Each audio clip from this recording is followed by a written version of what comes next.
But you fought basketball players, you fought strikers in the UFC, you fought a 50-year-old, Mike Tyson.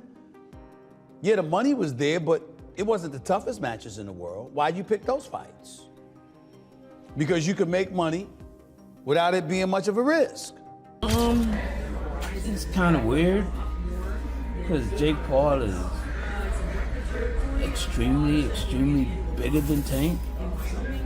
And I mean, but with it being a exhibition, it makes sense. Going up against a 200-pounder, I think it's not a real fight. Jake just too big. Tank ain't gonna be able to get in from that jab. Stephen A. Smith didn't hold back when breaking down the Jake Paul versus Gervonta Tank Davis showdown. He praised Davis as one of the greatest fighters of his generation, an explosive knockout artist with elite instincts, sharp timing, and devastating power capable of ending a fight in seconds. While acknowledging Jake Paul's size and reach advantage, Stephen A. emphasized that raw athleticism alone isn't enough when facing a world-class technician like Tank. He warned that despite Jake's physical edge, stepping into the ring with Gervonta could quickly turn into a harsh and brutal lesson in boxing reality. Knockout on Ryan Garcia in April of 2023. Stephen A., is Tank Davis the most exciting fighter in boxing? Yes, he is. He absolutely is. I love me some Terrence Crawford. He's spectacular, probably #1 pound for pound on the planet.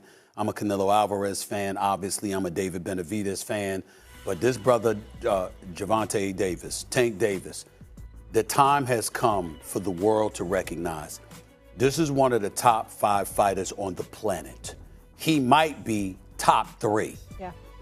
You can make a legitimate argument for him being 3, 1, or whatever. According to Stephen A. Smith, Gervonta Davis is one of those rare, naturally gifted fighters whose reflexes and punching power place him among the sport's elite. While Smith admits that Jake Paul's size advantage could give him a chance to land something significant, he believes that if Davis controls the distance and timing, the fight could turn into a one-sided affair. In his frequent commentaries, Stephen A.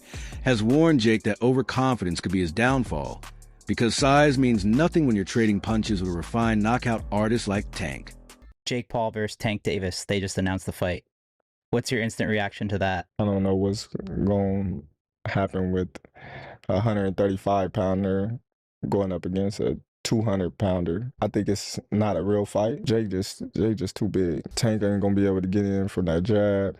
Jake land one good punch on Tank, it's over with. Stephen A. Smith has repeatedly made it clear that he views Jake Paul as more than just an internet celebrity dabbling in boxing. He acknowledges that Jake has shown genuine commitment, training under professional coaches, building proper fight camps, and putting in serious work. However, Smith argues that professionalism alone isn't enough. Now is a moment for Jake to prove himself against real boxers, opponents who are his age, size, active, and credible within the sport. According to Smith, only by facing that level of competition will Jake truly demonstrate whether he's ready to move beyond the sideshow and earn genuine respect in the traditional boxing world. Jake Paul is a professional. At some point in time, I don't give a damn if it's a light heavyweight. Better BF. Bivol, a super middleweight, Canelo, Mexican Monster, David Benavidez, somebody that actually has a reputation. The time has come for Jake Paul to step into the ring with a cat who actually boxes for a living and give us that fight. I appreciate the fact of him promoting. I appreciate him having the cachet as a former YouTuber turned boxer. I like Jake Paul. I respect Jake Paul. I'm just saying, because I like him and because I respect him, I want to see him in the ring. And I don't want to hear, I know his numbers are better, but then he's going to say, I don't need Canelo. Canelo needs me. Well, wait a minute. It ain't just about popularity, bruh. But you fought basketball players. You fought strikers in the UFC. You fought a 50-year-old, Mike Tyson. Yeah, the money was there, but it wasn't the toughest matches in the world. Why'd you pick those fights? Because you could make money without it being much of a risk. Well, if you're doing that, how you going to turn around and knock Canelo Alvarez for doing the same? Especially working in a sport that you yourself, Jake Paul, has called corrupt and abusive towards fighters.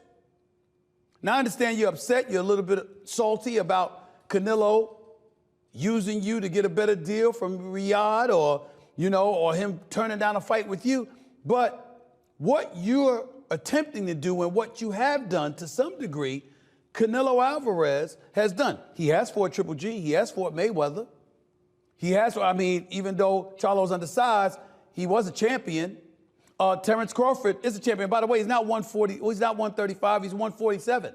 And then his last fight, I think, was at 154. And oh, by the way, he would move up a couple of weight classes. Now, I think Canelo needs to be fighting David Benavidez as well. But he did fight and knock out Kovalev at the light heavyweight spot. He did fight and lose to Bivol. He did fight Triple G not once, not twice, but 3 times. So when Canelo sits up there and says, I fight fighters, he ain't lying. His reputation does speak for itself. So I can't sit up there and flow with you, Jake Paul, on that one. Stephen A. Smith has pointed out that Jake Paul has little room to complain about criticism when even a legend like Canelo Alvarez faces similar scrutiny. Smith argues that Canelo, despite his status as a true boxing icon, has also taken fights that seem driven more by money and spectacle than pure competition.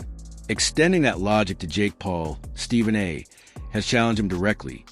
If Jake is genuinely serious about the sport and not just chasing fame, flash, or paydays, then he needs to face opponents his own age and size. Smith contends that Paul has repeatedly chosen fights with clear physical mismatches, older or smaller opponents, and that to earn real respect, he must step in with someone who matches him as a peer. According to Smith, that's the only way Jake can truly test his abilities, build credibility, and show authentic progress rather than just generate headlines.